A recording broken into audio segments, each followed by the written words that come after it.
Projekti turistik për Zvërnecin dhe protesta qytetare ndezin debatin politik në kuvend, ku demokratët shkuan me pankarte e thirrje për dorëheqjen e qeverisë. Dorëheqja e qeverisë është kryesore dhe thelbësore. Sali Berisha, me lajmin e heqjes së non gratas nga Shtetet e Bashkuara, kërkoi mocion me debat me kryeministrin Edi Rama për kërkesat e protestuesve.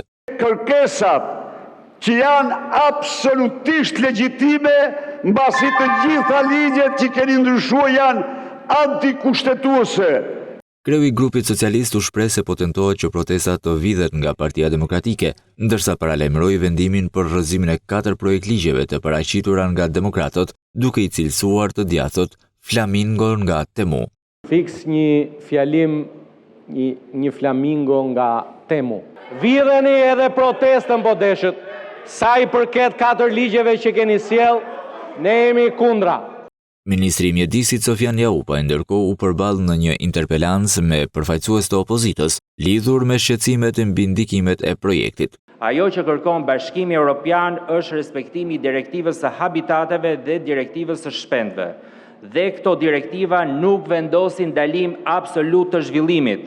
Asnjë përgjigje nuk theve nga pyetjet që të bëra dhe konfirmove emrin Struci i Nartës. Kur në foltore u ngjit kreu i Komisionit të Ligjeve Ulci Manja, demokratët nisën thirrjet, Rama jepe dorëheqjen, përballë të cilave socialisti kujtoi se në shesh përmendet edhe Sali Berisha.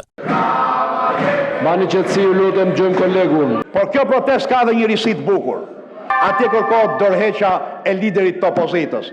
Përballë opozitarëve që vijonin, Manja bëri edhe dirigjentin. Shumë mirë. Ndërsa përfaqësuesit e opozitës ngritën akuzën ndaj qeverisë dhe pikpyetje për ndikimin në mjedis të projektit në Zvërnec, socialistët folën për përpjekjet të demokratëve për të grabitur siç e cilësuan protestën qytetare, që është paralajmëruar se do të vijojë.